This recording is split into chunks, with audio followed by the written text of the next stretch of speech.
Hello and welcome again to a Gooner Ramble. It's another Euro special, and joining me this evening I've got Woz again. Woz, how you doing, mate? Hi James, you alright, mate?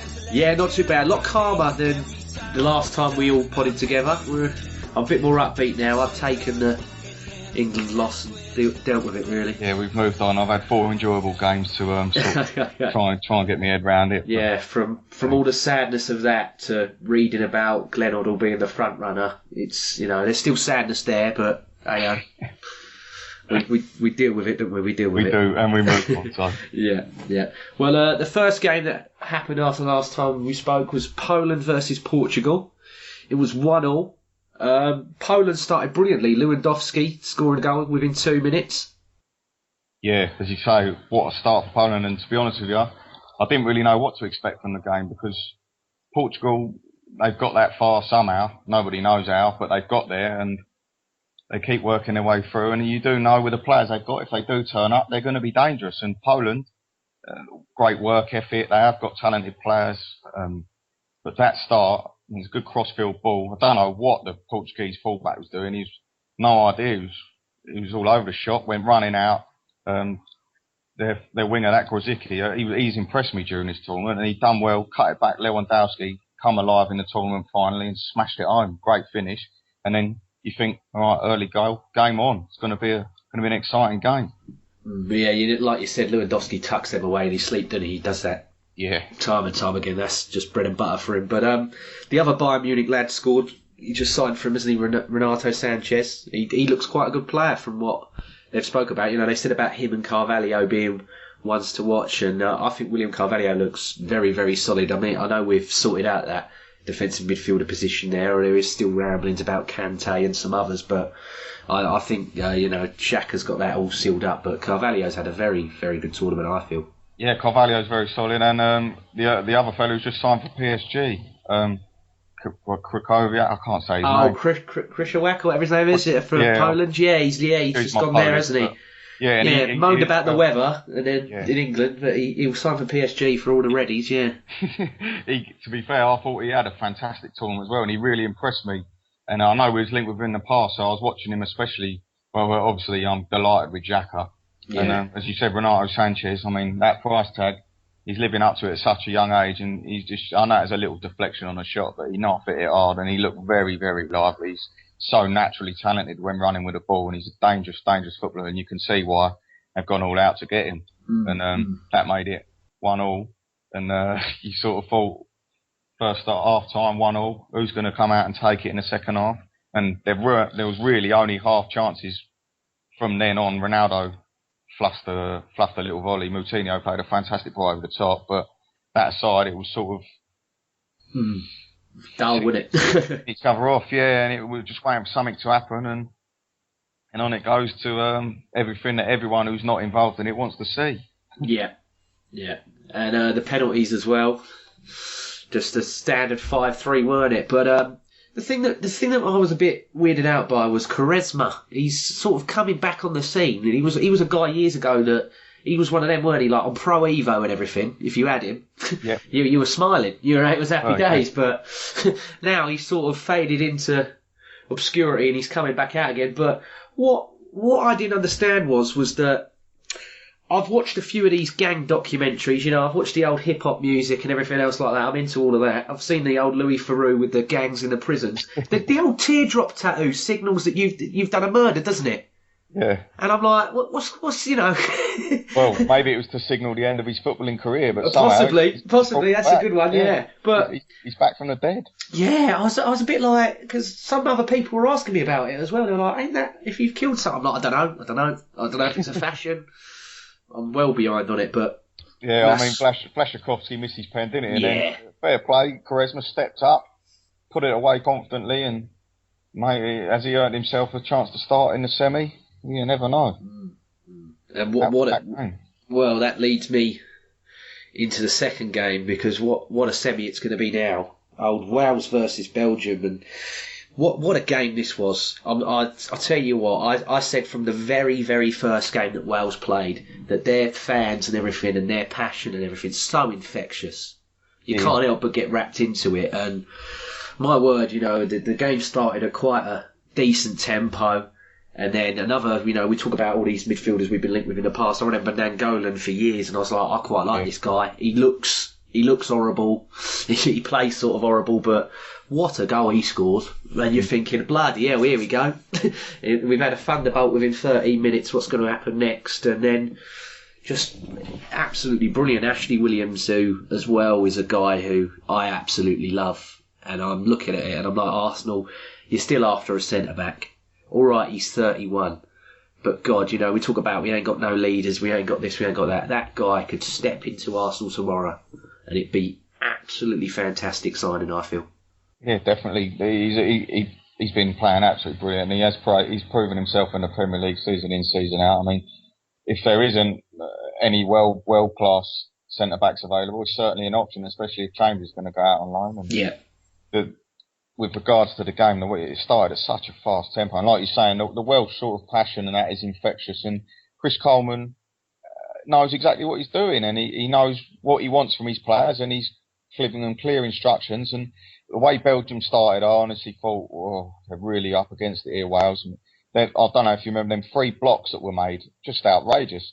Carrasco had a shot, and then it come back out to Mounier, and they were just diving, just bodies in front of it, and Hazard's last strike somehow deflected over the bar, and they were really on top, and you're thinking, oh, bloody hell, it's going to be a long night for Wales. And then that strike, it's outrageous how he's pinged that in the top bins from there. You couldn't hit it any better.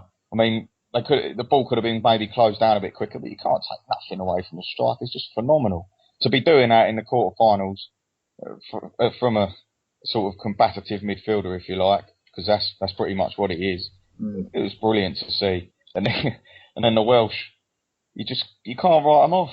No. You just can't write them off. No. Like you said, and a lot of it is belief, and not just belief though. They've shown quality, real quality, and standout players. Thankfully, one of them is our man. Yeah, I was just going to jump on him before we go into the other goals. What a game he had! All right, he got the booking, which I hate this rules in this bloody tournament. It's really ruined it for me now. But what a game again he had was. What a game for Ramsey. Incredible. What a tournament. Yeah, they talk about Bale, mate, but and I'm not being biased, but he's pulling it. He's literally pulling in the wagon as well. It's incredible, and Ramsey never ever gets sort of the credit he should, and even his fellow teammates, you see him talking about, oh, he's going to do it for the semi-final. I mean, they're going to miss Ramsey now, and no one's sort of talking about how much they're going to miss Ramsey, when the harsh reality is for Wales, he has not been a one-man band, because Joe Allen's put in solid performances. They've all played well, but he has been incredible. He's been on another level. When you watch him, I mean, if I was sitting here and he weren't an Arsenal player, and I'd be looking at throwing 50, 60 million at that guy, because he literally has been unbelievable. I mean, before his corner that he put on a sixpence for Ashley Williams, and the delivery was incredible and the header was brilliant, but before that, he made a fantastic run, got to the byline, cut it back. Neil Taylor come flying in. Great save by Courtois. And you could just see that Ramsey was on it, and he's been on it for the whole tournament. And there's lots of discussions as to how you get the best out of Aaron Ramsey and where he'll play for Arsenal and all that. And we might discuss that in a bit. But the way he played for Wales, regardless of his position, regardless of what he was doing, he was a leader. He was an absolute leader. And he is, in that performance, in that tournament, he has been shown to be a class footballer. If he played like that consistently, he would be one of the best out there. No two ways about it. Yeah. And what I like more in that game is, although he has got 2 deeper players behind him, Ramsey was the one who was receiving the ball from deep. Ramsey was the one who was getting on the ball. Things happened. He is the thing that people don't appreciate with him is his engine. The man can get from one box to the other box before blinking, and he will keep up with Bale's counter-attacks. And the fact he does that, it's easier to appreciate him in the final third. But when he breaks from deep, you don't sort of think about that. You think, oh, there he is again in the final third, making a run in behind. Well, yeah, he's run 40 yards to do that. Sorry, mate, I'll let you finish. No. Go on, mate. No, I was just that. Yeah, no, I was watching with a mate at my house, and he's been the harshest Aaron Ramsey critic all season. For me, he's been the most disappointing player. And I listen to him. I sort of agree, sort of don't agree. I look at Oxlade-Chamberlain when he started in pre-season and how I thought this is going to be a season and a half for you, mate. And he sort of let me down. Walcott, all right, some of it's not always his fault, but he let us down a bit off here. But he was going to me, he's bloody everywhere. Like you've said, he said he's doing everything. He's here, he's there, he's up there.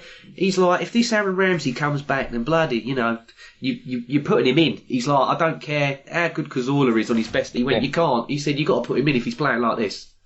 But I'm like, well, he's going to be bloody knackered. Thank God he's got the semi off, because if they do somehow get in the final, which I hope they do, I really hope they do, but he's going to be bloody knackered. I think he'll take the first few games off, that's for damn sure. And then we carried on with the game, and Lukaku at 1-1. Lukaku has missed an absolute shitter of a head. I mean, we're talking about people throwing 50 odd million at Romelu Lukaku, and don't get me wrong, he has got potential, and on his day he's unplayable. But I often listen to what Thierry Henry says about him, and I very, very, very often agree. He talks about Lukaku not being intelligent enough when making runs off the shoulder, and I also think his link-up play and hold-up play is very, very average. And with his size and his power, he could be almost Drogba-esque. He could become unplayable at times, and I don't like to mention the man, but Adebayor was probably the closest thing we've seen to Didier Drogba on form. Adebayor at times is unplayable, and you look at Lukaku and you think, he could be that type of player, and when a chance like that comes in the quarter-final, there was a few in the tournament, mate. I love Lukaku, and Judd, who comes on here, he's been touting Lukaku as a player to sign it. I'm like, I wouldn't mind it, but bloody hell, I'll agree the service was piss poor at times. But then he, like you said, he had that one against Italy where, all right, it's Buffon and it's intimidating, but he's literally got to either knock it over the top of him, which he had all the time in the world to do, or ping it as hard as he could in a corner. And God knows that ball nearly hit me in the head over here where I live. And then, like you said, this one the other night, and it's like you are saying, if you want to justify, your price tag or whatever, some people are going, it's a great tournament, for the Euros, and then to be fair, it is a big, massive, glorified shop window for me. That's what. At the end of the day, it's all just a glory. He's really underperformed. Like you said, Thierry Henry, when you watch it with him talking over his movement and everything, it's just like he can't be asked or something and it's like, come on, heave it, boy. Like. He's alright, he's a big strong lad, but he's not slow. You saw him, what was it, Southampton or whatever he played this year, and he closed that ball down from the halfway line, ran the bloody length and smashed it, didn't he? It's like it just seems that he's an animal, mate. It just seems he's lazy for Belgium. I don't know, or are they lazy getting the ball to him? I don't know. They really, all right, they got to the quarters, which was better than England and everything did, but they really disappointed me, Belgium. I thought, what, this is like how we had our golden generation. I'm like, all these names of these players in the Belgium squad, and it's they can't all click together. No. After that, the goal, Aaron Ramsey won again. It's just another one of it. I mean, you can talk about it as much as you like, but it's just I start to think it's a trademark run, and that's something that we didn't see at all last season, and we really didn't see Ramsey's ability to do that, and there's never been the space to do that, and I'll touch on it in a minute, but the run itself was brilliant. Great ball to pick him out. He took that ball down absolutely superbly, stone dead, turned, he didn't even look, so it was a good cross because it was in a perfect area, but I'm not going to big him up too much because obviously he done what he should have done and put it in a fantastic area. And for Hal Robson-Kanu to turn into the one Kanu turn around, and he sent the three defenders down the chippy. I don't know where they're going. Fellaini's head and eyes and everything. I don't know where he's in space. Is he on Earth? He don't know what he's doing. And I'll tell you what. Like we said about, I just said about glorified shop. If I'm Robson Carnew's agent, I'm going to the bed with the bloody Kleenex box right next to the phone, and you're in dreamland for that. But that just sums it up with a Welsh. I mean, he's a free agent. He's gone out there against Belgium in the biggest game in Welsh football history, and turned on a sixpence with a Cruyff turn and beat Courtois with ease. And Wales then go 2-1 up against Belgium, and you think, wow, bloody, look, can you believe it? Like, you always thought if Wales stayed strong, they could have a chance, but they're actually in the lead, and they've actually not got that long to stay in that lead. And Belgium come back strong. They created a few chances. I think that 9-goal decision with Ashley Williams, it probably could have been a pen, realistically, when you look at it. But you need that rubber to green sometimes, and they bloody earned it, I tell you. They earned that because they defended like absolute bravehearts, and they earned everything they got. I mean, we talk about Ramsey, a lot of other players as well. They just did not stop running. Unbelievable amount of ground covered, and they stopped footballers from playing. And Eden Hazard, who I think's had a brilliant tournament, and he couldn't get going. And Wales done a job on him. And then the third goal, I absolutely loved it. I was celebrating. It was a proper old-fashioned goal. You had a winger. The ball was literally played along the chalk, down the wing. It was like straight down the line. The wingers picked it up, looked up, fantastic cross. Sam Vokes near post. What a header!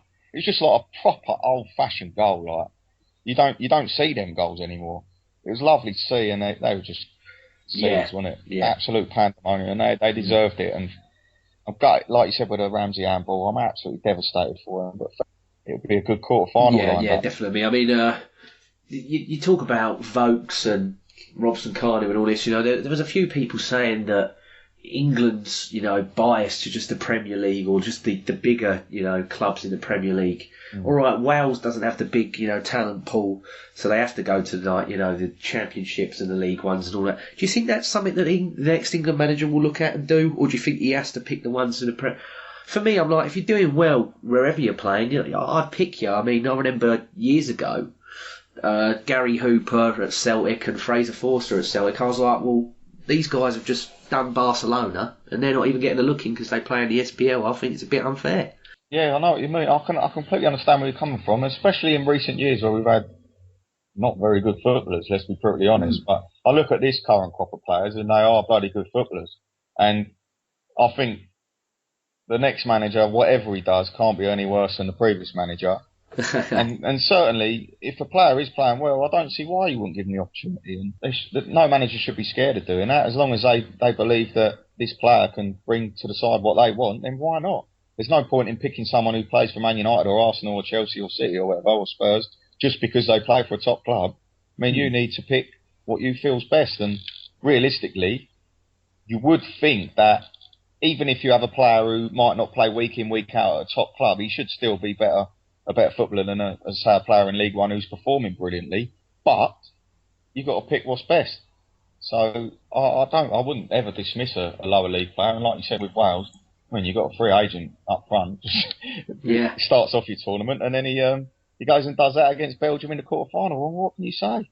You can't argue with it, can you? No, totally. Just quickly before we leave Wales, I'd have a little chat about Ramsey, because I know Clive will love a bit of this. When we're seeing him making these lung busting runs and them runs in behind, and when I touched on it earlier saying we didn't see it much for Arsenal last season, I can give my reasoning for that. When he's playing central midfield for Arsenal last season, the way we set up to play the game, we had inverted wingers, like for instance we had Walcott, who was right footed on the left wing, and Joel Campbell left footed on the right wing, and Alexis and Iwobi, and we didn't once retain any sort of width throughout the entire season. Now, Wenger last season was playing his two central midfielders deep.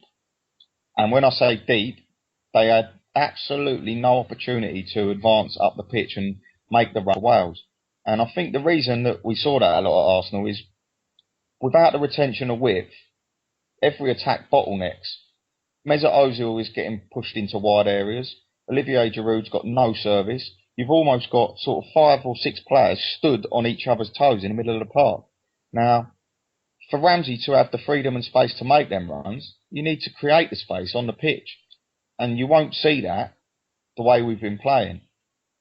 And he's been touted a lot as playing in front of the two deep line players for Wales, which is fine, and I understand why people think he'd be a number 10. But I just think if you're going to play in a 4-2-3-1, Ramsey certainly can be in that too, because Granit Xhaka is the perfect distributor. He will do everything that Santi Cazorla can do on the ball, and he will do it from deep.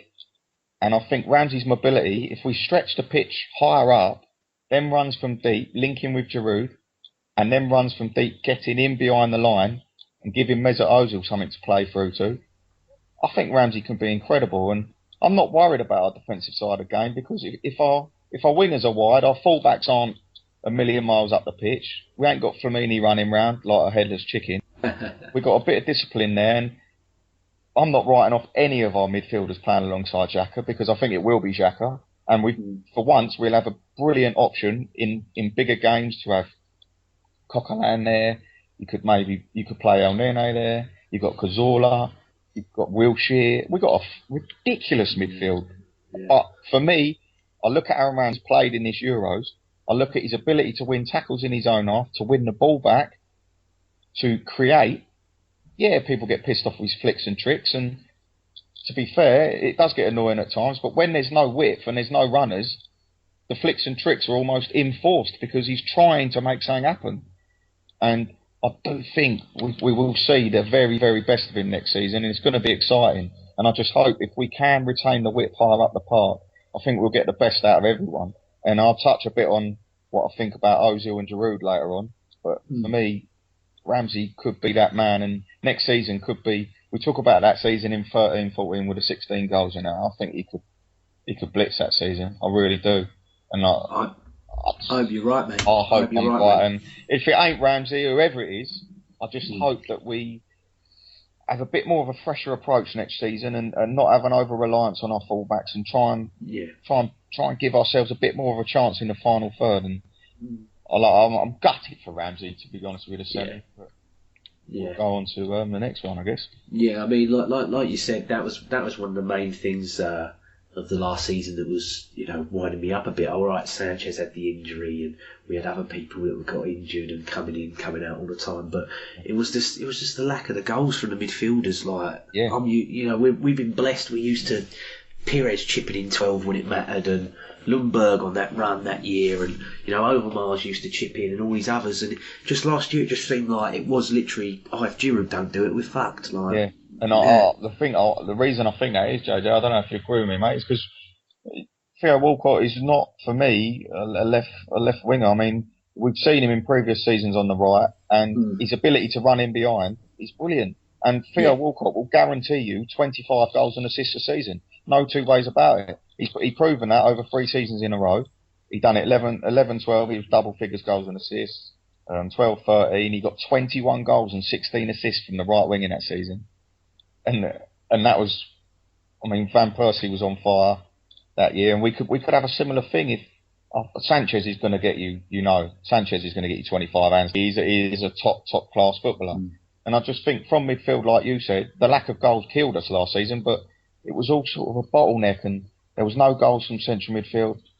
And just touching on it, that's another reason why I think I'd have Ramsey over Cazorla, because Santi's only got 1 goal in open play in his last 94 odd appearances for Arsenal, which is not the best of reading. Yeah. He's absolutely brilliant football, Santi Cazorla, but I'd like to see him be used to give Ozil a breather. To give Ozil where Mesut don't have to play 60 games a season. We've got Santi Cazorla is a wonderful footballer.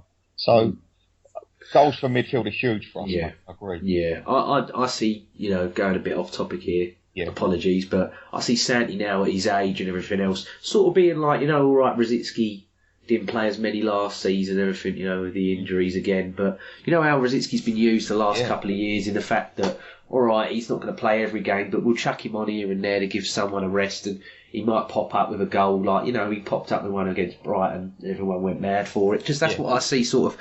I think Cazorla will be a bit upset that he's going to be restricted to it, but I can see that being his role, mate, to be fair. And then another thing in his favour, mate, we had a couple of seasons ago, he was sort of playing a wide forward role. Yes. And he can do that. He can play number 10, and he can play in midfield. So, like you said, perfect opportunity for him to be a big part of the squad. Well, the next game, Germany-Italy, I watched bits of it. I don't remember much. I was in the pub. I apologise. You've probably got a lot more notes than me. I mean, I've jotted some bits down about, obviously, Gomez fluffing all that after Ozil pumps that ball in. They did, 33 other passes before? Yeah, it's incredible. And then you think, oh, here we go, they're going to score probably the best best goal of the tournament for pure football, and he fluffed it.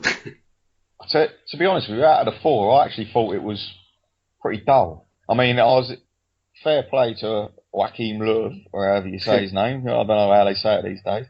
I was very, very surprised that he matched Italy. He went 3-5-2. He played 3 centre-backs, and I couldn't believe it. Because the one thing about the Germans, they've played in this tournament with a false 9, then they played with Gomez and wingers, then they played with no wingers at all, and then now they've gone 3-5-2 with 3 centre-backs and two full-backs, and I thought, bloody hell, that's brave. But it just nullified Italy. It really did, and I couldn't believe how well it had worked, and also Mesut was just absolutely magical. In that formation, the way they were playing, Mesut was just absolutely controlling the game. He was dropping off, getting the ball to feet. They couldn't deal with him, Italy. He was moving left of the pitch, right of the pitch, in the middle of the park. He just had the freedom, and he's just an expert at picking up brilliant positions all the time. And the Germans, they were on top, and I was expecting a lot from Italy, but they sort of, in a way, they were tactically outdone, which I didn't expect, because that was their main strength. And it was a big gamble from Löw, but fair play to him. And it was not really many chances. Like you said, that Gomez fluff and that clearance from Florenzi, I've got to give him a shout out for that, for Muller's strike. It was incredible. Yeah. It was like a kung fu kid, just flew in the air. But we saw our man Mesut, and as I said, I thought he controlled the game to perfection. I've got I work with a few Chelsea boys, and they always say to me, "Oh, I don't understand that, though. He's always lazy." And I was talking to him earlier at work, and they said, "Bloody hell, I've never seen him play like that." I said, "He plays like that every week. He's just playing in a team that don't really suit as such the way he wants to play his game." And Ozil was just dominating things, and his goal. That's something that he often gets criticism for Arsenal, and our hands up, he should score more goals. And when you see him making that run into the box at the end, the finish like he did, you got to start asking questions. And again, with regards to him playing for Arsenal, he's very rarely ever allowed to be in that position for Arsenal, because where we see our inverted wingers come in narrow, Mesut Ozil, the player he is, he thrives on finding space. He's intelligent, and he's so good at just moving into the area where he can get the ball and have seconds on the ball and look up and create something. And for Arsenal, it's often the only place he can get any space is if he goes wide. And last season, I touched on it before, he made the 3rd most crosses in the Premier League, Mesut Ozil, which is crazy, really, for the best number 10 in the world. And it shows the area of the park that he's playing in most. And for Arsenal, if we retain that width, again, it sounds like I'm banging the same drum, but I do think that it'll help all of our players. And we might see Ozil being in that goal-scoring position more often than he is. And the thing is, I think he's got a shot on him, you know. Oh, yes. He banged that against Buffon, who's no slouch. Yeah. You know, I've seen him do it a few times, you know. All right, that Napoli goal when he first signed, you're like, oh, bloody, here we go. What a finish. Rock on, yeah, we're having a party there. And like you said, he's never normally there for Arsenal, or for some reason, whenever you think, right now, bang it, he squares it, doesn't he, or something like that. You don't get, you don't. I don't know. Like you said, you want your number 10 to chip in and everything else. Of course you do, but you do look at him and you're like, you have got the ability, mate. It's just, is it him in his head? I just think in his head, like, he thinks. Sometimes I agree with you. Sometimes you see, like you say, and the ball gets him, and you're thinking, fuck, hit it, fella, hit it. Yeah. And he like, his brain is going, I can't shoot, I've got to pass. And you think, why? Like, why is that? But then you see him for Germany, and he's been in so many goal-scoring positions this tournament. It's really surprised me to see, because that's a part of his game that we don't see enough of. And again, I'd question our approach to the game, and are we really allowing him to do that? And when you see him go out there for Germany and play like that and getting him goal scoring positions, it's really, really good to see, and I hope we see more of it next season, mate. Because well, he comes across as such a nice guy. Like in interviews, he's very shy, he's very humble.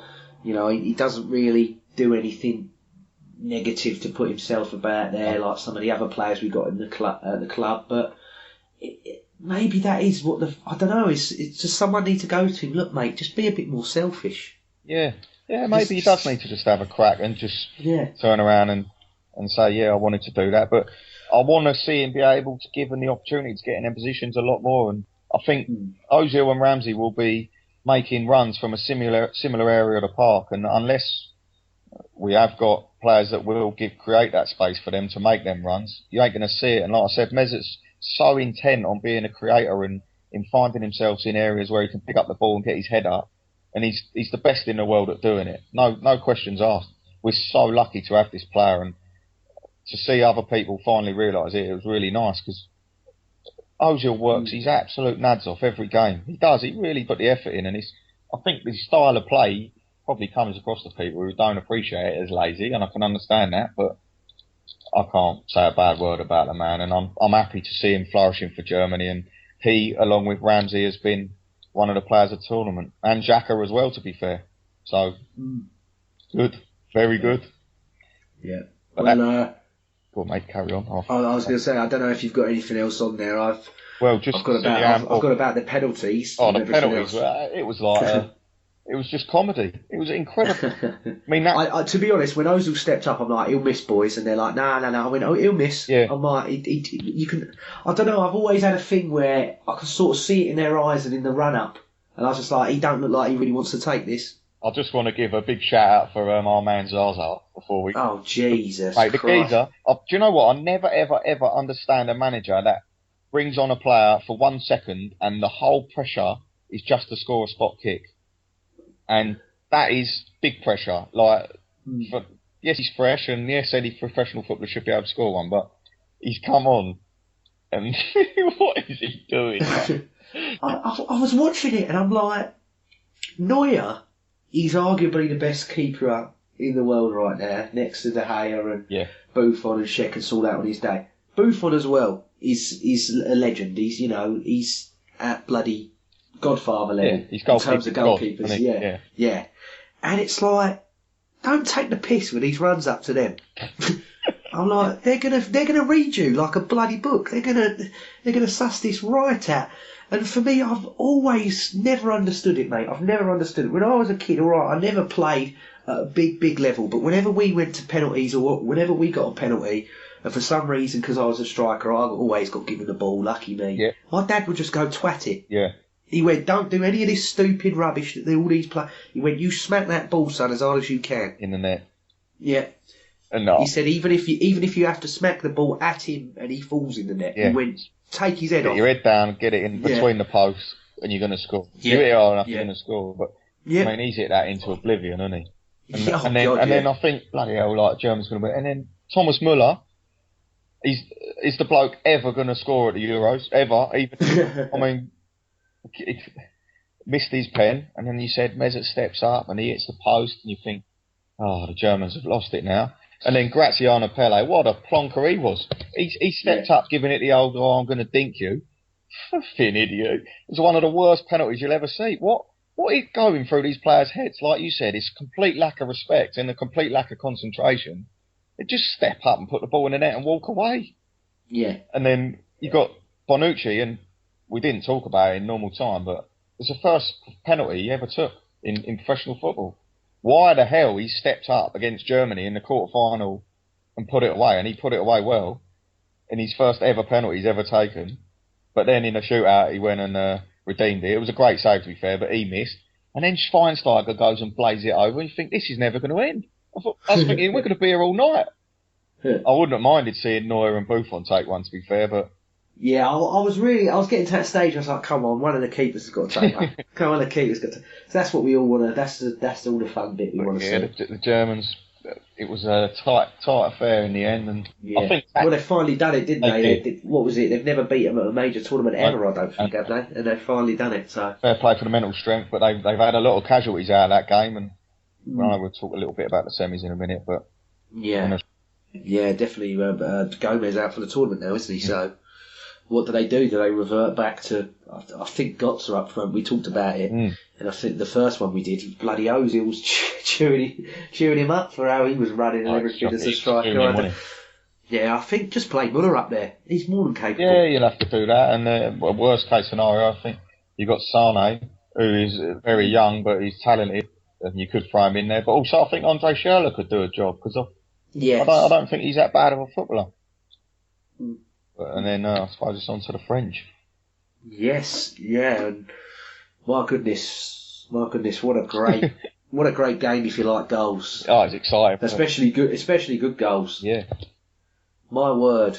I mean, I've thought the French have had a bloody good tournament to begin with, but that just tipped it all over for me. You keep looking at them and thinking, yeah, they're gonna come good. They were getting results. They were playing quite nice football. They left the first 2 games late, didn't they? And you thought, well, they're getting into the tournament and they're growing, and you're playing the mighty Iceland, and they just done everything we should have done, to be honest with you, mate. Yeah. And they really put them to bed early doors, and fair play to Iceland. They never ever give up during the game, and they kept fighting. But the first goal, our man Ollie G, the bloke that never runs in behind, makes a brilliant run in behind, takes the ball, has a look up, sees a keeper, wallop.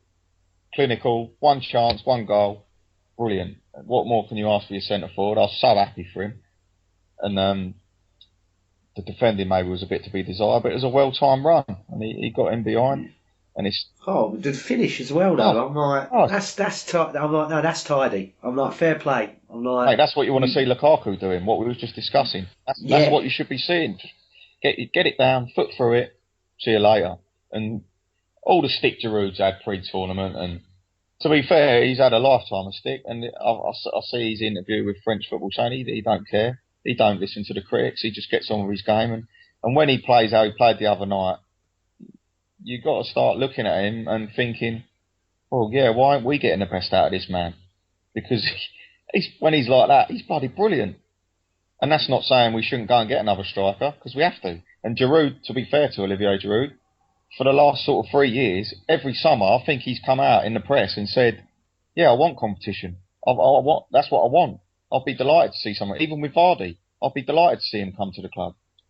Giroud ain't scared to fight for his place, and he ain't afraid to put himself on the line. And the goal went 1-0 up, fair play, and then Pogba comes in, big header, wasn't it? Massive header. Oh, yeah, like you said though, defending the goalkeeper there is shocking. I'm like, you got to punch that there. When I was watching it, but this is the thing. Pogba's got so much flack in this tournament, and people are like, he's overrated. I'm like, nah, this boy is a special. He's special. Yeah. And like, watch him and have a word with yourself. His stature, the way he moves on the ball, he's almost Vieira-esque. Not as probably not as good in the tackle, but the way he moves, he's lovely. He's lovely to watch, and he is unstoppable. When he gets going, he just sort of brushes people down like they don't even exist. Yeah. They've got a powerful midfield. That France midfield is powerful. Matuidi, I don't think, has had the best of tournaments either, and I wouldn't say Pogba's had his played to his full ability and potential, but when they get going, they're so strong, and they've got such dynamism, and they've got everything in that midfield. And we all looked at France before the start of the tournament and thought they could go far. The draw's been kind, but they've earned that, and they have gone far, and they're now in the semi-final as the host nation. So it's exciting to see what's going to happen in the next game. But the next goal, we're coming back onto the France game, was Sagna with a delivery. Watching him recently, he's actually somehow done something that he failed to do for years at Arsenal, and that's crossed the ball well. I've seen it a few times. I mean, he put a fantastic cross in pre-tournament to Giroud, who done that little flick goal. Don't know if you remember it in that friendly. Yeah, was it against Scotland, was it? Yeah, brilliant. Yeah. Sagna, lovely low cross in the near post, and he's put another ball into Giroud there, and he's climbed above 2 defenders, took both of them defenders out of the game, nodded it down to Griezmann, little layoff into Payet, and the 2 defenders, funnily enough, that Giroud out-muscled and took out the game were the 2 defenders that weren't close enough to the shot. So he almost sucks defenders in because he's a big bloke. Yeah. He's 6'4". He is a massive bloke. You don't want to see him running the channels. You don't want to see him going into wide areas, putting in crosses for bloody small players. You just put him in the middle of the park and plop him. With his back to goal, he's one of the best out there. No two ways about it. People can't take that away from him. Whatever he lacks, he is fantastic at reading the game, at bringing other players into the game, and using the ball well. And sometimes his finishing's to be desired. I personally don't think it's anywhere near as bad as people give him the flack for. I think the ones he does miss sometimes are probably more obvious chances, but when you look at his actual conversion rate, I mean, last season, penalties aside, he had an identical conversion rate to Harry Kane. And Harry Kane has been lauded as one of the best strikers in the league, and he rightfully was, but Giroud ain't anywhere near as bad in front of goal as people say. And I think when we create chances for him, not enough of them are coming from the right areas, and which is wide and the byline really, because we saw Van Persie a few seasons ago have a season full of being in the right position in the box, the ball getting wide to the byline, Gervinho, God bless him, and Walcott, just literally getting wide, cutting it back, Van Persie in the net.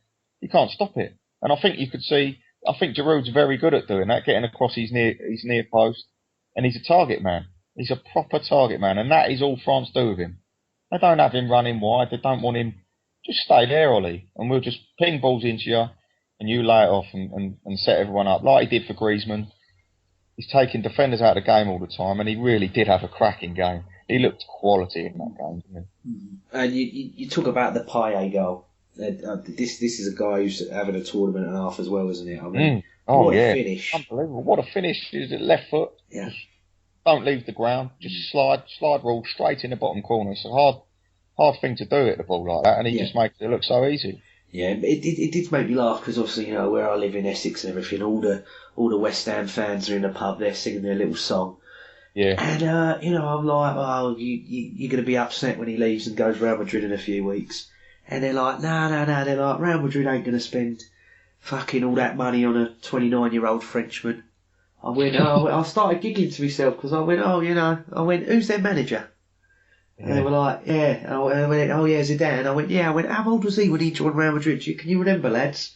And they were all like, 20, 28, 26, 27. I was like, 29? 29? I'm like, I'm telling you, I'm like, he loves him. You can see Zidane's talked about him a lot. I'm like, he's going to... I'll be very, very shocked. I mean, Bilic at the moment's gone from being a good manager and, people worrying about West Ham with all the money that's going to come into him and everything else.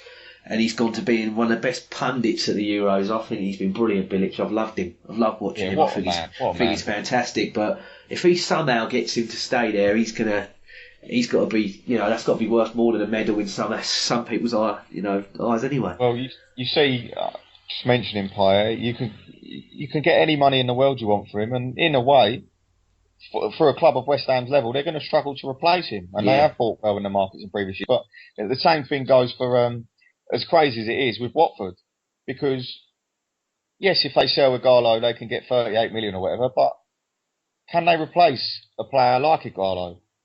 And they did find Ighalo in the first place or whatever, but it's very, very hard for a club like Watford to attract whatever money they've got, attract a player, do you know what I mean, who's going to do a similar thing for them. And I think with Payet, if West Ham lose him, I'd be gutted for them. Secretly not, but you know what I mean. They've done well to bring him in, and what a season he had, and what a Euros he's having. Yeah. And then Payet again, free kick on the money. I don't know how you can put a square ball in like that, and Giroud climbed, absolutely fantastic header, gets up above the keeper. I mean, that's where you were saying earlier about the keeper not punching. You want to see the keeper really knock Giroud's head off, didn't you? But he's got to the jump first. He's strong. Again, winning the header against the keeper and a centre-back. And that's what he wants, Giroud. He's 6'4", man. I hate it when people go, oh yeah, but he wants to run in the channel. Just if you're going to want a striker to run the channels, why are you playing Olivier Giroud? Yeah. What he's good at, he's brilliant at. And what he ain't very good at, he's average at. But play to his strengths, and you've got a fantastic centre forward. And if it's a game where you don't want a 6'4" centre forward, then fair enough. Don't play one. Have someone like Theo, or sign a player who's going to get in behind, or Welbeck, or whatever you want. But if Giroud plays, I think we need to play to Giroud's strengths, and that's stretching the game, leaving him in the middle of the park, getting runners off him from wide areas and from deep, getting delivery into him, and just letting him be Olivier Giroud. And he'll thrive. People go on about him never scoring more than 20 league goals. Well, we've never put in enough decent delivery to him. And yes, maybe you can argue he's limited in that way, but play to the man's strengths. I think he would easily get 20 goals. Yeah. Easily. Yeah. And he had 16 well early this season, and then after Christmas we went inverted wingers. We didn't create snaffle for him, and it was just frustrating to see him struggle.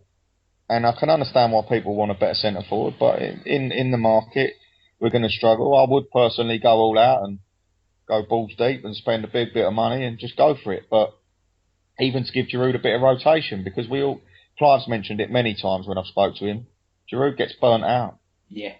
He does. He gets burnt out. He does. And he's a 6'4" centre forward, again I mention it, who's running the channels. He's going to be burnt out. It's not his job. And tiredness brings lack of quality.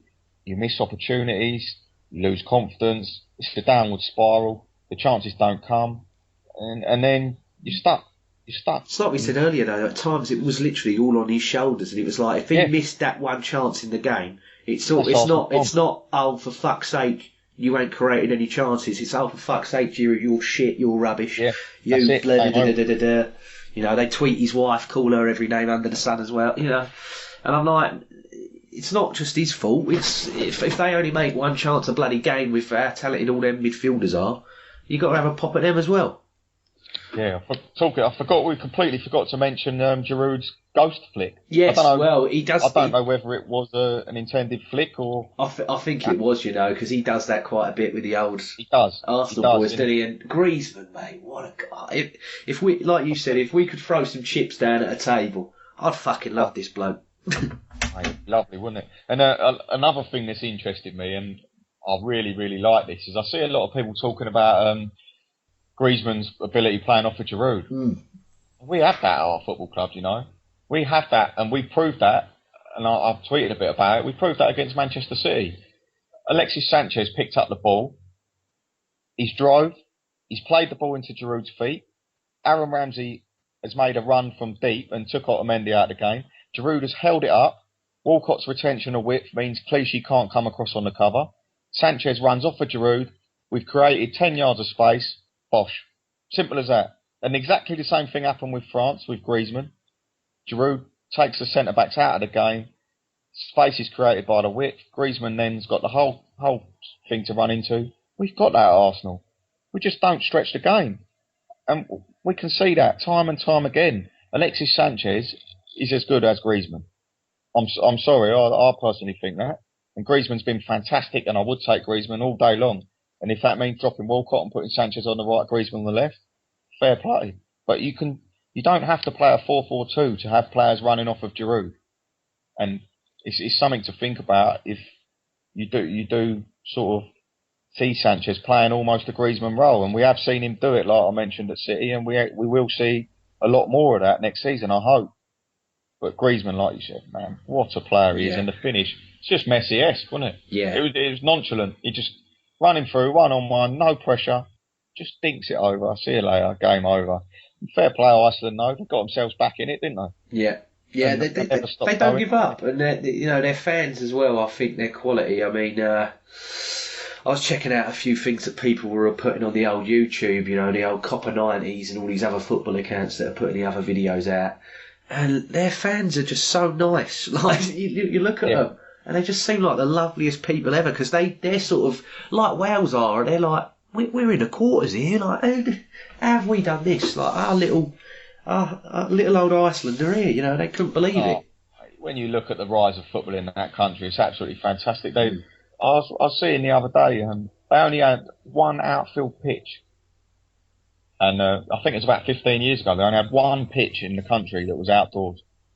And now they've got more qualified coaches per person than any country in Europe. And they've got more indoor pitches per people in Europe. And the rise of I cannot believe how they've got this far. And it's all down to hard work. And they've changed the face of football in that country. And we are the biggest footballing nation in the world. I would still say that, even though our team's shite. We are, as a country, we are. But do we need to do something like that? We need. Why are we finding ourselves in disarray when a country like Iceland, who have got the population of the borough of Wigan, are getting to the quarterfinals, knocking England out, and it's no like they beat Holland home and away, didn't they, in the qualifiers? Yeah. They're no mugs. Do you know what I mean? And they're developing good footballers, like players like Gylfi Sigurdsson and that. Yeah. They're very underrated player is Sigurdsson. I think when he went to Spurs, I'm like, why'd you sell him? All right, Ericsson, he's not too shabby, but I'm like, bloody, he's a good player, Sigurdsson. I'm like, I'm not saying I'd have him at Arsenal, but he's one of them you watch. You're like, he's not a bad boy. Footballer, isn't he? Yeah. But it's like you said with Iceland and everything else. I look at it and I'm like, BBC and all them and Sky and all the others, they show it all the time. The amount of money it costs to do the courses over here compared to all these other countries. I'm like, it's what, like 550 quid or something? I'm like, come on, give it a rate. You bet you'd probably get flights and all that cheaper to go to somewhere like Iceland and do it over there. Yeah, do you know what? I'd absolutely love to do something like that. Not to go into it for a career or whatever, just to do it, just to have it under a bit of lovely experience. I'd love to get an insight into like that level of coaching and do your badges or whatever. But like you said, the cost of it over in this country, and people are not interested in doing that because while you're doing that, you're not earning, and if you are earning, you're going to be sort of halfway between deciding careers. And at a young age, that's when you really need to get people into it, and it's very tough to do that. I think this country needs a whole overhaul, doesn't it? Like footballing wise, and they employed that commission or whatever of the 13 or whatever it was, and it's like you've not heard anything of it since. And they spent pumped all that money into in the Midlands, didn't they? And what's happening? What's happening? It's frustrating. Yeah, and they were talking about the academies, weren't they, as well? They were like, the academies aren't as good and all. And I think it was actually Williams for Wales went, well, I come from an English academy. He's come from an English academy. So, you can't blame them. No, exactly, mate. Yeah. Well, Koscielny went off, didn't he? That I don't know if that was precautionary. He did look like he was grabbing the old back of the leg, as per the old tendonitis. I think it was a bit of both. He was on a booking as well, wasn't he? As was Giroud, so it saved their bacon for the semi. And old Gignac on, who's always people. Cool, blimey, they were like, cool, I thought Giroud was bad. I'm like, yeah.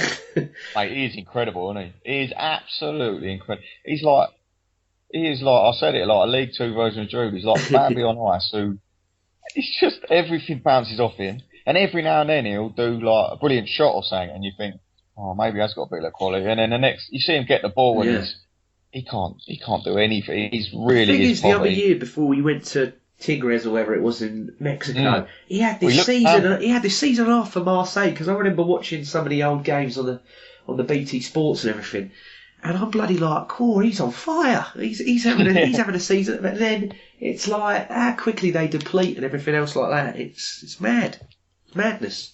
He's funny, isn't he? Let's hope he don't have to come on in the semis. Well, talking of the semis, what two great? I mean, Bale today went. It's Wales versus Portugal. It's not Bale versus Rennes. Come on, mate. This is if Don King could book it.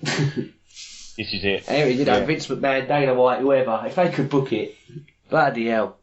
I know I'm like, I appreciate everything Ronaldo's done and everything else like that, but I'm like, deep down, Bale, I'm like, you do hate him. I know when your eyes light up when Real Madrid get a free kick and he goes, and he picks the ball up. It must piss him off inside. It must piss him off. And I'm like, this is your chance now. This is your chance. Get him. Take him. I'm like, I don't care. People are like, oh yeah, but it pissed me off. Wales, England. Oh, I wish it was England. I couldn't care less. I'm like, I'm getting into this Wales thing. I'm joining the bandwagon. You know what? I really do hope they do well, and it's going to be an interesting game. And I don't like to say it, and I don't want to piss on their fire, but I do fear for Wales, and I think with no Ramsey. Oh, it's such a big. Yeah, it is such a big loss. Such a massive loss, and whoever they bring in, they could have the game of their lives, and they still won't be half as good as Ramsey's been in this tournament, because no one will be anywhere near as technically good and as intelligent and as much of a goal threat and as much of a ball winner than Ramsey's been. And it really is, unfortunately, down to Bale, and not just Ramsey. They're missing Ben Davies as well, which he's been fantastic as well. What an outlet he's been on that left wing, and he's going to be a big miss. And I don't know who'll come in, maybe Gunter. I'm not too sure, but if I was Portugal, I know what I'd be doing. I'd be starting Quaresma, and I'd just be saying, just get wide, just literally run at them, get at them, because without the midfield, they've still got the protection and they've still got players, and they just need to hope that they can get the ball to Bale. And don't get me wrong, he will do something. In Portugal, you look at Ronaldo. Surely now he's got to prove something for his country. Do you know what I mean? Well, this is the thing. I totally forgot about it too earlier when someone was talking to me about it at work. They said, Messi's only won a gold medal at the Olympics or whatever it is, and Bale, bloody Ronaldo now's got the chance. He's got the chance to win a Euros. All right, he possibly at a push could be at the next World Cup, but this is his time to get something, because Messi's on an international stage hasn't delivered it, and I'm like, everyone's now going, is Ronaldo finally going to do it? And I don't know, if I was Wales, I would literally, like you talked about earlier with the Portugal fullbacks and all that, they're ropey. I would pack it as big as I can, just pack it, and then go on the counter. And if you get wide, ping that ball in, and you know what Bale's like on the old headers, mate. Or Robson Kanu, or that Vokes again. But literally, just, I know people go, oh, it's anti-football and da. Literally park the biggest bloody bus and then just sprint, well, like you said, as quick as you can. Perfectly what you said there with the fullbacks. If Bale's intelligent enough just to isolate them and just stay in a wide area and wait, and it only takes one ball. And if Bale is 1-on-1, he's going to beat you. Yeah. I mean, he will. He'll beat you. I mean, when he in that Belgium game, he absolutely breezed past Jordan Lukaku like he didn't even exist, and hit that right-footed shot. And Bale will do that time and time again. And them Portuguese fullbacks look dog. Yeah. They really didn't look great. And I really hope Wales can do something, but I just feel missing Ramsey and Davies is huge. But also Carvalho's out for Portugal. It really is probably, like you said, Ronaldo, Bale, and they're both not the best squads. They're both not the best individual footballers, but with them two on the pitch, anything could happen. So good luck to Wales, and I hope they do it. But I'm edging towards Portugal winning the game, unfortunately. If I could ask you for a prediction. A score? Yeah.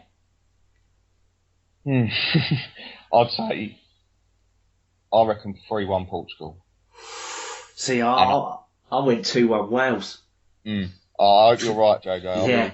I want Wales to do it, but I just think it's such a miss what they're missing. It's such a huge miss, and I just hope they can get around it. And I could just see in the head that they'll probably go to goal down. They'll somehow win one back, and then they'll score from a set piece or something again, because Portugal will they'll just drift off. Ramsey deserves to be in the final, mate, and I'd love nothing more than to see him step out in the final, and I'd love it for Wales to get through. And I'm English. It don't mean I can't support Wales. I know, like you said earlier, people going, oh, bloody hell, he's supporting Wales, all that. Fair play to them. Do you know what? Fair play. They've gone out. They've set their stall out. Coleman's got a way of playing. He's drilled it into them players. They all believe in it. They're a team. They're all really up for it. And even though Bale is a standout player, even though Ramsey's a standout player, they're all level on that pitch. And at full time when they're celebrating, they're all there together. Yeah. There's no like Ronaldo running off celebrating on his own kind of thing. No. They're in it together, mate. And that could pull them through, and I hope it does. But my heart says Wales and my head says Portugal. But I hope I'm wrong. Yeah, and then the next game, regardless, we're guaranteed a Gooner in the final, so that's something to smile about. But the next game as well, that's another blockbuster clash, and I can't call it. For me at the start, I said I think Germany are going to dynasty it. I think they're going to win the World Cup. They're going to win the Euros just like Spain did, and then they're going to be a force to be reckoned with for a few years to come, because they've invested 12 to 13 years to get to this point anyway. Yeah, in everything they've done. And again, I can't really call it, but I just see Germany somehow just somehow edging them out. Yeah, I mean, it's going to be if very it's another 7-1, then bloody hell, the last time they played a host in a semi. mental, Yeah, mate. yeah. Get your money on it. You get a few quid for that, wouldn't you? But do you know what? The players they're missing, Germany, they're going into this game. Kadir is out, injured. Hummels is suspended. Gomez is injured. And Schweinsteiger is a doubt. You're looking at the spine of their team there. The three big guys right through the middle of the park. And that could be a killer. I backed Germany from the start of the tournament. I spoke in the pod pre-tournament. I said Germany my favourites. The reason we discussed about them possibly having a lack of goals, but I was confident because I thought the way the Germans could play, Gomez would be able to notch. Now there's no Gomez, and if it ain't going well with a false nine, they got no other option really. No big guy to turn to. No, do you know what I mean? It's either going to be Sane, Schürrle, or Goetze, or Müller. But you wouldn't look at any of them and think, well, he's a flat track bully, or he's going to like Giroud. And Hummels is unbelievable centre back. He's an unbelievable centre back. Him and Boateng have been fantastic this tournament. I mean, Boateng's range of passing is just frightening for a centre back. Both of them. I never really gave Boateng the plaudits, but at the moment watching him, I'm like, he's got to be one of the best in the world at the moment. Oh, definitely. He looks incredible. He can ping a ball. I mean, Neuer, Hummels, and Boateng are probably three of the best passers in that bloody team. Yeah, it's mental. And I think missing them is huge for them, for the Germans. Absolutely huge. France have got everything to choose from. They've got different options, different ways of playing. Tactically, it's going to be a battle because with these injuries, Jogi Löw is going to have to do something a bit different, I think, to sort of play against the French. And Giroud, you know what he's like against Neuer. He loves it, doesn't he? Yeah. And France will supply him. And if Giroud can get on him and get on Boateng, and he'll cause them problems. No centre back in the world wants to play against Giroud on form because he's an animal. He's horrible to defend against. He just gets in your face. He stands strong, and sometimes it's something we criticise him for not doing enough. And I agree with that. He's not nasty enough. But when he is on form, he seems to have that little streak about him. Do you know what I mean? He seems to have a bit more swagger, a bit more aggression, and he's not going to be nice to play against. Griezmann's in unbelievable form. Payet has been one of the players of the tournaments. Pogba, what talent he's got. Matuidi's a boss in midfield when he's on it. You've got Kingsley Coman with a pace and whip. I'm struggling to give the Germans a hope here, but they're Germans. Do you know what I mean? They do it. They somehow do it. Like you said, they find a way. They always find a way. I can't call this one, mate. I can't. I was going to say to you, if you could do a prediction. For me, I jotted down here, I put 1-1, but then Germany penalties. Yeah, I wouldn't be... I can't see an outright in 90 minutes. I'd love it to be, but I can't. And I just think Germany are just going to edge it on penalties again. There's so many individuals in that game that could take the game by the scruff of their neck. I mean, if Mesut Ozil is on form, he will dictate that game and Germany will dominate possession, I think. Yeah. Because with players like Kroos and that, when Ozil's picking up the space and picking up the ball and moving the ball across the park, you can't stop Germany when they're like you said, that 30-odd pass move. You can't get close to them, no matter who you are. And on the other foot, if Paul Pogba is running the show, he'll blast through anyone. It's going to be such a good game, and that's why I love football. And even though England ain't involved and we're disappointed and everything, you can't help but love these two semi-finals. You've got one with not so much quality, but so much heart and passion, and you've got the big blockbusters against each other. And the other semi-finals, just absolutely frightening the amount of talent on show. And I couldn't pick it. And like you said, I'm going to go 1-1 as well. And I'd rather it be 5-5 and penalties go 20 penalties each and it lasts forever, because it's a kind of game you don't want to see end. And I think it will live up to expectation. I just worry about the Germans without having different ways of playing. And Draxler, we ain't really mentioned him, but he's had a great tournament. Oh, what a player as well. He is. Beautiful, and he'd be a nice signing, wouldn't he? Yes, yeah, but definitely. I'm going to cop out with that second one, and I'm maybe the Germans on penalties, but I just think the French could really turn up at home. Oh, it's going to be good, isn't it? It's like you said, you know, it's what you love football for. You got two big blockbuster games, you know. If you're old enough, lads, get your beers and all that, enjoy them. Just have a few jars and enjoy them, because they're going to be great games. They're going to be two bloody great games. You know, people moan about, you know, with FIFA and everything, football shit now and football shit. I'm like, no. I'm like, sit back, relax and enjoy, because you've got two cracking games there. But you talk about Draxler just there and signings. Before we sign off, after the pun there, you know, it was you and Clive and everybody else on the podcast, you're all tactically astute. You're all, you know, you're writing the blogs, you're doing this, you're doing that. And are you a football expert of Japanese J-League? Because am I? we've signed the 2015 young MVP or something. You know, Takuma Asano. When I heard the name, I thought it was someone singing Lion King wrong. To be fair to you, but do you know what? There's a massive reaction, and it is funny because we've signed all these other clubs are signing these big name players, and we get this Takuma Asano, and I'm not going to pretend I know absolutely anything about him. And fair play to anyone who does know anything about him, because I have no idea what he's like. Nobody is going to write a player off, and I think the people that are frustrated are not frustrated because we've signed him, and it clearly isn't going to be our only bit of business this summer. And I personally don't think Wenger's talking about 3 additions. I don't think he's one of them. I think. Well, if that's the case, you know, he's done Xhaka, he's done this Kelechi and Wakali, and he's done Asano. That's what people I know are worried about. They're like, oh, he's done his fucking 3 now. I'm like, no, calm down. Let's calm down. And then, do you know what? I think Asano might go on loan to a European club. I don't suggest that he'll be able to walk into the first team or not. But this is the thing. I'm like, he's not kicked the ball yet, and everyone's already down. For God's sake, Jack. I'm like, obviously we've had players come over from Asia, and not one has made a real impact yet, really. For us, I think some of the Asian players get quite a bad rep. You know, Honda's done bloody brilliantly for himself. Suzuki Honda, and there was Nakamura at Celtic as well years ago that was loved and adored. There's been a few. Was it Nakata that went to Bolton? He did quite well there.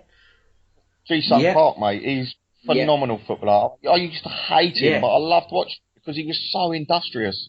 He would literally run and run and run and run and run, and he always used to do it against Arsenal as well. I was just about to say he was brilliant against Arsenal. Always brilliant against Arsenal. Fergie knew what he'd get out, and he knew. And I ain't got a Scooby what this player will bring to the club. I don't know if he'll be here this summer. I don't know if he'll go on loan, but no one's going to judge him now. And if they do, I just think some people are taking it the wrong way. When people are frustrated about signing him, it's not because we've signed him, it's because we've signed a player called Takuma Asano who nobody knows absolutely anything out, and people are going out there signing brand names, and there's still 6 weeks to go. That's the one thing I would say, and I'm not too worried yet. I'm not too worried because there is still big players on the market, and if Wenger doesn't do it this summer, then he's got to go, mate. Like, whatever. Well, it's palpable there anyway, and I'm like, you want to go into that Liverpool game with just, you know, Xhaka, all right, brilliant. And then the Nigerian as well, know nothing about him, all right. He's apparently, there was an under-17s World Cup or something that was on the telly. I didn't watch any of it, sorry. And apparently he was player of the tournament there, weren't he, or something? And he done brilliantly there, but, you know, I'm not going to slag this boy off just because, you know, he's come from the J-League and everything else. You don't know what he could do. You never know. He could be like Martial. You know, so all right, Martial had a bit of a clout to him, but he's come on leads and bound Rashford. Who knew about him the other week? Yeah, we're always quick to judge, and I think the frustration is mainly because he's a centre forward, and we've been crying out for a centre forward for years, and not because Giroud is pony. We need another centre forward. We have needed another centre forward. We always have. And for me, in an ideal world, the kind of player centre forward we'd need is someone exactly like Eduardo da Silva. Yeah. Oh God, he got all the goals, didn't he? Yeah, and he was just brilliant at what he'd done, and he was good off his shoulder, and he was good in the box. He could create a yard. But can we find anyone like that? And do you go all out for someone like Morata? Or, I mean, I'd be open to take a risk. I think you do have to take a risk, and at some point we are going to have to spend big money, justified or not, on a player. And well, I mean, the rumour mill was with a certain someone that's at Napoli that should be here already. And I'm like, throw the 50, 60 Well, down, throw it down. I love Higuain, always have. Mate, when he left Madrid, that summer I was crying that he didn't come to Arsenal. I was gutted because when he was available and he went Napoli, I couldn't believe it. I was surprised. I really was surprised. I thought if he's available and Arsenal need a centre forward, he's the perfect foil for Giroud. They're two completely different types of strikers. It's brilliant. Like, get him in. Just play he suits us to it. He speaks French and everything as well. I'm like, he's ideal because he can't speak English straight away. But he can speak French, so he'll fit right in with some of the others. There's options. There's time to go. There's still 6 weeks. I don't want to be going 2 weeks before the season game. Bloody hell, we've still only signed Sano and for a fact that Liverpool game. Jesus Christ, they'll have the banners and all that ready then. Yeah. Well, the thing that worries me about that, James, is that how many of these players are going to be involved? Sanchez could well be out. Yeah.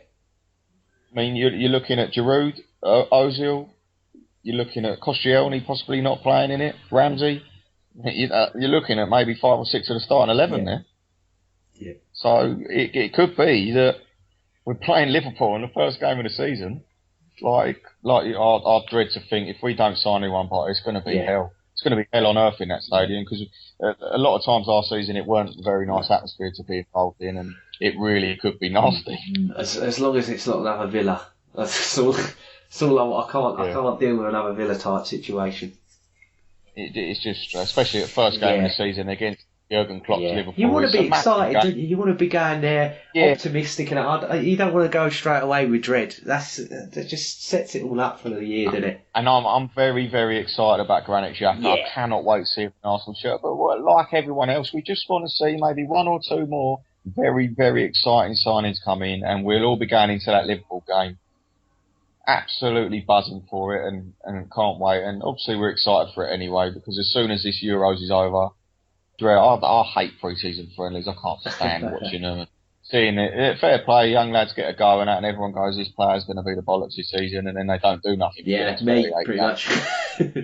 Yeah, and like we said about Ox in pre-season, he was a world beater last year, and in Community Shield he was unbelievable, and then he died a death. And I just when that first Premier League ball is kicked, that's when you know it happens. And by then, I want to be seeing a couple more boys in there, and I'll be really, really excited because I think Xhaka could change the face of Arsenal the way we play, and I think it could open the freedom for Aaron Ramsey to play alongside him, and we could see a lot more aggressive, a lot more exciting, and a lot more goals from midfield next season from the Arsenal. And I just hope we get in 2 more good, top quality players just to make this squad even better than it already is. And I think hopefully Wenger sort of lets the reins off and we're going to be excited. But I'm sure we'll speak after the final and see who gets away with these semis and wins the whole thing, mate. Yeah. Well, I look forward to it. Hopefully I can have you on again if possible. Yeah, I'm sure I'll be available if needed, mate. Brilliant. Well, I want to say thank you for coming on again tonight. I know it was a bit short usual. No, I enjoyed it, James. Superb. Oh, thank you, mate. Cheers, thank you. Well, thank you all for listening, and take care. And like I said, sit back, relax, and if you're old enough, I'm not encouraging underage drinking on here. All right, be 18. None of this getting your brothers to go over the co-op and all this rubbish. Do it properly. All right. But yeah, take care, enjoy the games, and we'll be back after the semi-finals and previewing a big blockbuster final, hopefully.